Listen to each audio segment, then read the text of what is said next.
शादी शुरू हो गई होगी।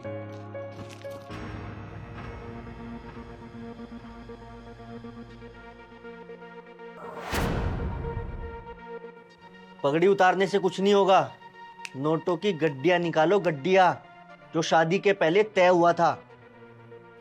दामाद जी, मेरी तो सारी पूंजी। दामाद जी, मैंने इसको सब कुछ बोल दिया है जो एक लड़की को सिखाना होता है। अरे वो सब तो ठीक है, लेकिन जो आपने बोला था वो तो पूरा कीजिए ना। ओए भिखारी कबीले की पैदाइश, तू यहाँ शादी करके दुल्हन ले जाने आया है कि बारात लेकर भीख मांगने आया है? ये लीजिए भानु प्रताप जी। ओए, तू कौन है? शादी हुई, भीख मांगने पहले आ गई। चिंगारी नाम है मेरा, चिंगारी किन्नर, और ये हमारी बेटी है, और अपनी बेटी को हमने नाजों से पाला है, इस दिन के लिए नहीं कि किसी भिखारी के हाथ में दे दे हम। बस करिए चिंगारी जी, लड़की का बाप होना, ऐसे लोगों को गुण अवगुण से कोई मतलब नहीं होता। इनको तो बस पैसा चाहिए, पैसा। पिताजी, रहने दीजिए ना, छोड़ दीजिए, मुझे नहीं करनी शादी। क्यों गिड़गिड़ा रहे आप इनके सामने? बस बस कर बेटी, रो मत। देख, बेटी का बाप होना ये सब तो सहना ही पड़ेगा। भानु प्रताप जी, बेटी का बाप होना गर्व की बात होती है, और कन्यादान से बड़ा कोई भी दान नहीं होता इस संसार में। बस चिंगारी जी, रहने दीजिए, चिंगारी जी रहने दीजिए। अगर आप सबका ये हो गया हो तो आप मुझे क्लियर कर दो। मेरे पापा बाहर इंतजार कर रहे हैं। आप दहेज का पैसा दे रहे हैं या मैं बारात लेकर वापस जाऊं? अरे तो जैसे भिखारियों क्या हमें अपनी बेटी भेज दी है, वापस भेजो बारात। चिंगारी जी, नहीं चिंगारी, करिए। बेटे बेटे, मैं चिंगारी जी, मैं भी करके लाता हूँ इंतजाम।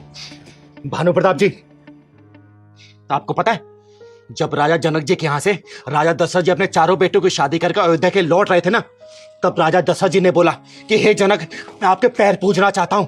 तो जनक जी ने बोला कि दशरथ जी, आप ये क्या कर रहे हैं? मैंने तो अपनी बेटियों का दान दिया है और आप मुझे पाप का भागीदारी बनाना चाहते हैं। तब राजा दशरथ जी ने कहा था कि हे जनक, बेटियां तो आपने दी है, मैं तो निर्धन हूं, दान आपने दिया, भिखारी तो मैं हूं, और ये साला बारात ले जाने की बात कर रहा है। वापस ले जाएगा तू बारात, तू ले जा।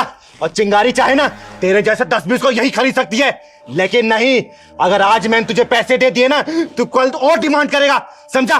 लेके चल बारात यहां से। नहीं नहीं चिंगारी जी, अगर बारात वापस चली गई तो मेरी समाज में क्या इज्जत रह जाएगी? नहीं नहीं। आपने मेरी खुशियों के आगे कभी अपनी खुशियां नहीं देखी। क्या लगता है आपको मैं ऐसे इंसान के साथ खुश रह पाऊंगी? ले जाने दो इनको वापस बारात। नहीं करनी मुझे शादी, नहीं करनी। बेटी, नहीं नहीं बेटे, बेटे ऐसा नहीं कहते, बेटे ऐसा नहीं कहते।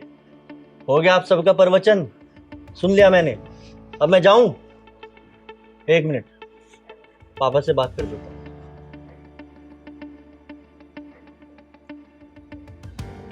हेलो पापा। अरे कुछ नहीं है इनके पास, कंगले आए हैं, बिक चुके हैं इनके तोते। आ रहा हूं मैं बारात वापस लेकर। हेलो, चिंगारी किन्नर बोल रही हूं मैं।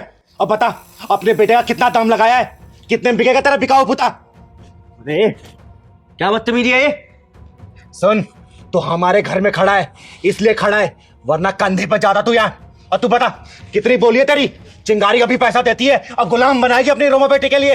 और रोमा बेटा, ससुराल में जाके ना इसे बर्तन मजवाना, झाड़ू मजवाना, खाना बजवाना, अपने कपड़े धुलवाना, जूते साफ करवाना। बोल करेगा तू? बोल, पैसा देती चिंगारी तेरे को? कैसे मर्द हो तुम? बोलो, कैसे मर्द हो जो चंद रुपयों के लिए बिक गए? बोलो ना, क्या रक्षा करोगे तुम मेरी? जाओ यहाँ से।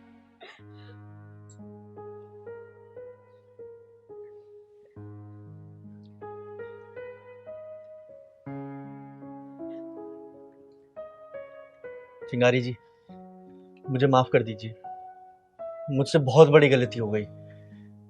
मैं ऐसा नहीं हूं। मैं अपने बाप के बहकावे में आ गया और ये दहेज की मांग करने लगा। मैं रोमा से बहुत प्यार करता हूं और मैं इसी से शादी करूंगा। आप प्लीज मुझे माफ कर दीजिए। और पापा, आप भी मुझे माफ कर दीजिए। मैंने आपका दिल दुखाया, प्लीज मुझे माफ कर दीजिए। बेटा, पति पत्नी को जीवन साथ में बिताना पड़ता है, समझे? अगर आपसे रिश्ते इसी तरीके खटास से शुरुआत होंगे तो बताओ कैसे जीवन बिता पाओगे तुम? अरे माँ बाप को रिश्ते थोड़ी चलाने होते। अरे एक बात बताओ, तुम्हारी बहन है ना, कल को उसकी शादी में इस तरीके से ड्रामा होगा तो बर्दाश्त कर पाओगे तुम? दहेज के लिए अगर तुम्हारा बाप लड़के के सामने गिड़गिड़ाएगा, झेल पाओगे उस चीज को? नहीं बेटा, नहीं झेल पाओगे तुम, समझे? हाँ दीदी, आप सही कह रही है, मैं नहीं बर्दाश्त कर पाऊंगा। मैं आप सबसे माफी मांगता हूँ और बहुत शर्मिंदा हूँ अपनी करनी को। लेकिन मैं आप सबसे एक वादा करता हूँ कि मैं रोमा को हमेशा खुश रखूंगा और उसे सारी खुशियां दूंगा। उसको कभी भी किसी भी चीज की कोई दिक्कत नहीं होने दूंगा। और हाँ, मुझे दहेज में कुछ भी नहीं चाहिए, मुझे बस रोमा चाहिए। बेटा, जिस बाप ने ना अपनी फूल सी कली अपनी बेटी दे दी, तो उसके सामने दहेज क्या है? अरे बेटियां ही दहेज हैं, समझे? और भानु प्रताप जी, पंडित जी को बुलाइए, शादी प्रारंभ किया जाए। बुलाइए।